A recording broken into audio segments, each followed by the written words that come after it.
Super good morning and wishing you a fantastic Friday ahead. Welcome to today's episode. We'll talk about three things: jobless claims below 500k, earnings roundup, and Fed's financial stability report.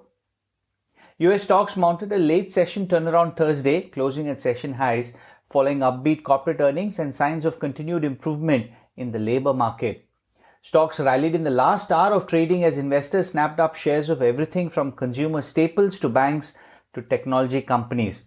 The S&P 500 ended just shy of a record after bouncing around the flat line earlier in the day, while the Dow Jones jumped more than 300 points, notching a fresh watermark.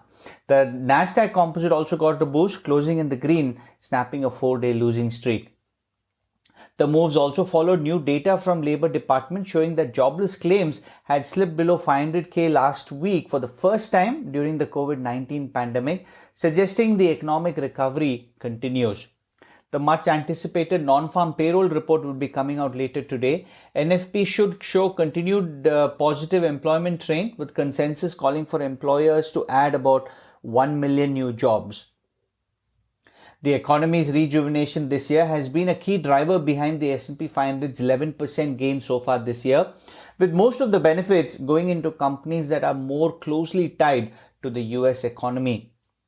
Kellogg reported yesterday shares of Kellogg rose about 7.1% after the food company topped analyst quarterly projections and raised its guidance for the year as well. The S&P 500 consumer staple sector also was up about 1.3%.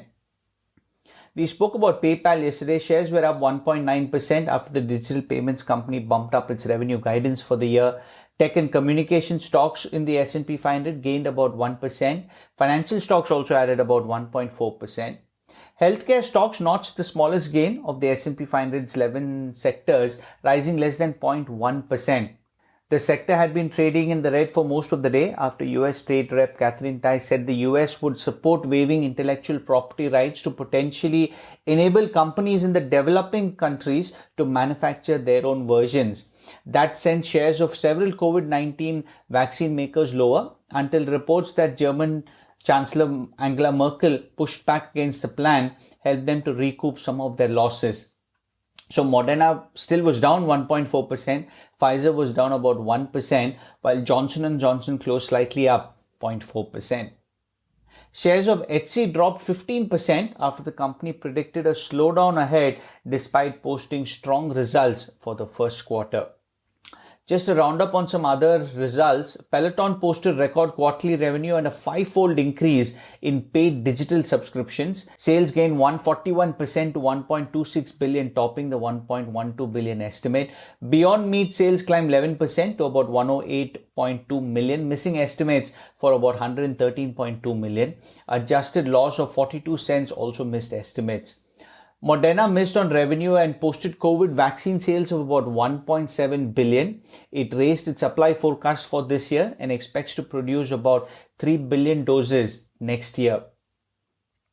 Coinbase sank to a record low, leaving shares in danger of breaching the 250 reference price for its April direct listing. An ETF that tracks shares of companies that recently went public plunged for an 8th day. We had the Bank of England meet yesterday. GBP was down after the meeting after Bank of England left interest rates and their QE target unchanged. They slowed the weekly pace of asset purchases and expressed confidence in the recovery, but traders were disappointed by their emphasis on keeping rates unchanged until signs of full capacity utilization and 2% inflation is clear. BOE economist Haldane voted to reduce asset purchases, but he's stepping down in June. Another point to note here is the Bank of England raised its 2021 growth forecast to 7.25% from 5%. So they've been consistently revising it higher.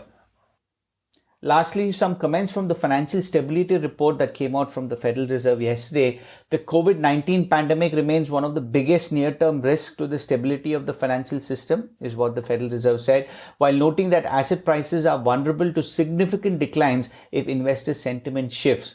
Should risk appetite decline from elevated levels, a range of asset prices could be vulnerable to large and sudden declines, which can lead to broader stress into the financial system, is what the central bank said in its semi-annual financial stability report. Such scenarios could materialize if progress on containing the virus falls short of expectations or the recovery stalls, straining some households and firms. The report said other parts of the financial system appear resilient. Banks remain well capitalized. It said the leverage is low among broker dealers. Household debt is manageable and businesses are better able to service their obligations as interest rates remain low and earnings improve. High asset valuations were also flagged in the previous financial stability report released in November. Thursday's report showed measures of risk-taking have continued to rise in equity and bond markets since then. It also noted pockets of opaque risk and high leverage, particularly among hedge funds and related entities.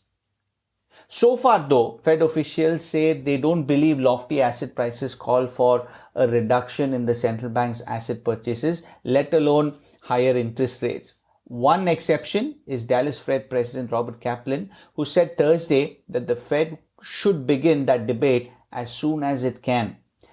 He said, in light of some of the excesses and imbalances that can be created by these purchases, I think it's wise and I think we should be well served to be talking about this subject sooner than later, is what Mr. Kaplan said in a virtual event.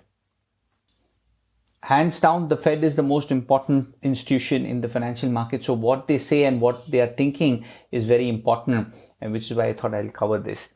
That's the update. Stay safe and healthy, and I'll